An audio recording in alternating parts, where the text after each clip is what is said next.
हमारे बगल में पूर्व पार्षद रविंद्र निषाद जी हैं।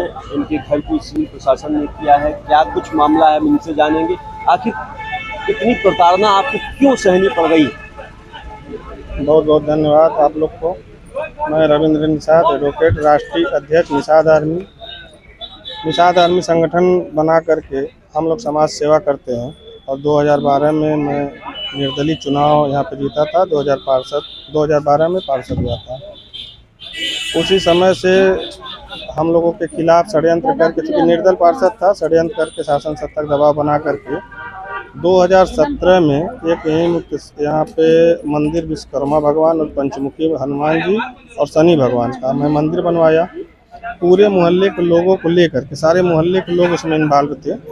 और उस मंदिर बनवाने में मेरे खिलाफ एक मोटर चोरी का मुकदमा लिखा गया 2017 में। मैं पार्षद हूँ और मोटर चोरी का मुकदमा, आप भी सोच सकते हैं। और 2021 में मेरे पारिवारिक मामला, घर का, जैसे मेरे बहन के लड़के और मेरे भाई के लड़के से कुछ मामला हो गया था, झगड़ा झंझट हो गया था। मैं उस समय लखनऊ था। उस मुकदमा में मेरे खिलाफ मुकदमा दर्ज करके वही 2 मुकदमे को चार्ट में दिखा करके मेरे खिलाफ गैंगस्टर एक्ट की कार्रवाई की जाती है, जो कि गैंगस्टर एक्ट जो है वो बहुत हार्ड क्रिमिनल के ऊपर लगाया जाता है।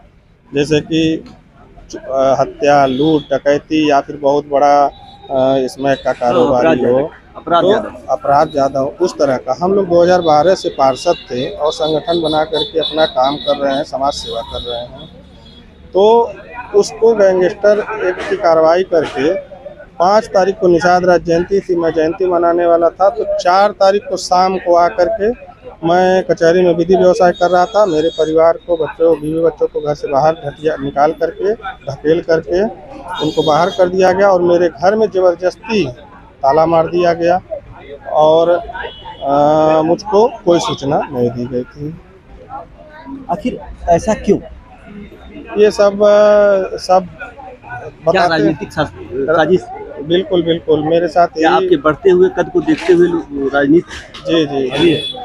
मैं निषाद समाज से हूँ और अपने समाज में एक्टिव रहता हूँ। कहीं भी कोई मामला पड़ता है तो मैं जाता हूँ। तो समाज के लोग ज़्यादा लाइक कर रहे हैं, पसंद कर रहे हैं। तो बढ़ती लोकप्रियता को देखते हुए उन लोग को देखा नहीं जा रहा और कहीं न कहीं फर्जी मुकदमा में फंसा कर कभी हमको जेल भिजवा देते हैं, कभी घर सीज करवा देते हैं और कभी कुछ भी करवा देते हैं। आप आगे की क्या रणनीति है?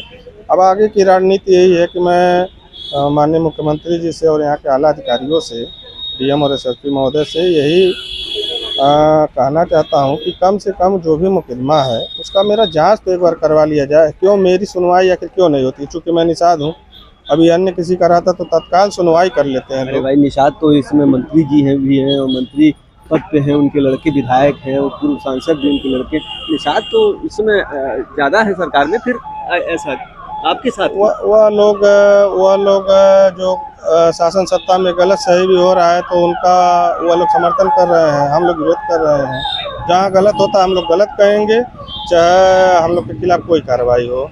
हम लोग झुक करके और दब करके ये थोड़ा ना कहेंगे कि कहीं हत्या हो गई है तो हम कहेंगे नहीं, हत्या नहीं हुई है। इसकी मांग आप मुख्यमंत्री और अधिकारियों से करेंगे कि हमारे साथ न्याय किया जाए?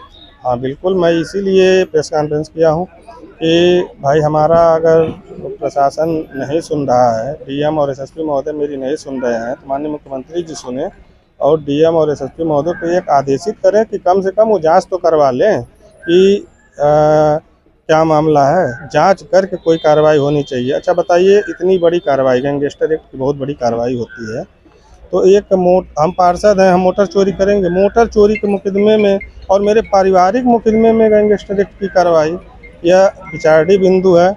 और इसको आप भी भली भांति से समझ सकते हैं कि यह किस तरह की राजनीति, गंदी राजनीति मेरे साथ की जा रही है।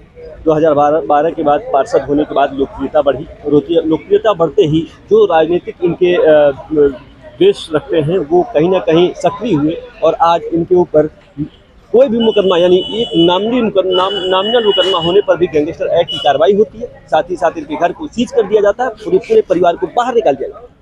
अब आगे ये मुख्यमंत्री से गुहार लगाएंगे कि अब या तो डीएम सुने, या तो एसएसपी सुने, या तो मुख्यमंत्री योगी आदित्यनाथ सुने।